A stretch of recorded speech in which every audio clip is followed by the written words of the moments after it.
खामोशी में लिखा इश्क। शहर के उस कोने में जहां भीड़ की आवाजें धीरे धीरे खामोशी में बदल जाती थीं, वहीं एक पुरानी सी लाइब्रेरी थी।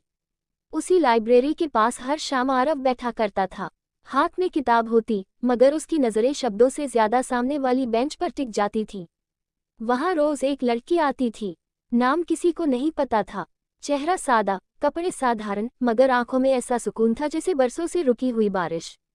आरव और वह लड़की दोनों एक दूसरे को देखते थे, पर कभी बात नहीं की। शायद डर था, या शायद ये यकीन कि कुछ रिश्ते शब्दों से नहीं, एहसास से जिए जाते हैं। दिन बीतते गए, मौसम बदले, कभी धूप, कभी ठंडी हवा, कभी हल्की बारिश, मगर वो लड़की रोज आती रही। आरव ने उसकी आदतें पहचान ली थीं। वह बैठते ही पहले आसमान देखती, फिर किताब खोलती।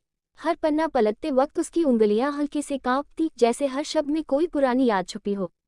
एक दिन आरव की किताब उसके हाथ से गिर गई।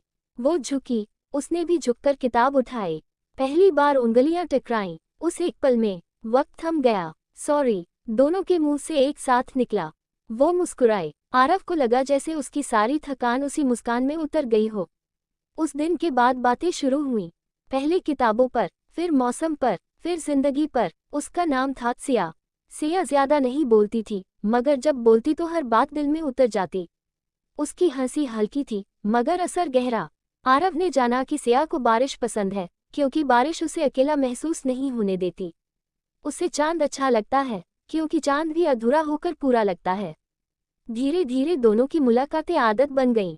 लाइब्रेरी, पार्क, चाय की दुकान, हर जगह अब दो लोग नहीं, एक कहानी दिखती थी। मगर हर कहानी में एक मोड़ जरूर आता है।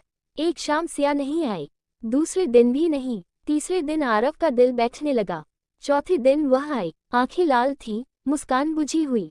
मुझे जाना पड़ेगा, उसने बिना भूमिका के कहा।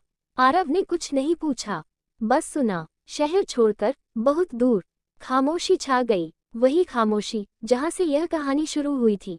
कब? आरव ने मुश्किल से पूछा। कल। उस रात आरव सो नहीं पाया। शब्द मन में थे, मगर होठों तक आने से डर रहे थे। अगले दिन स्टेशन पर भीड़ थी। ट्रेन की आवाज, लोगों की जल्दी और दिलों की उलझन। सिया सामने खड़ी थी, एक बैग, वही सादी सी मुस्कान। कुछ कहना है? उसने पूछा। आरव ने गहरी सांस ली। अगर तुम न आती, तो शायद मैं कभी जान ही नहीं पाता कि खामोशी भी बोल सकती है। सिया की आंखें भर आईं। इश्क अधूरा नहीं होता, उसने कहा, बस कभी कभी उसे इंतजार करना पड़ता है।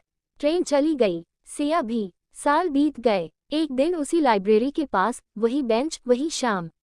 एक लड़की बैठी थी, सिया, हाथ में वही किताब।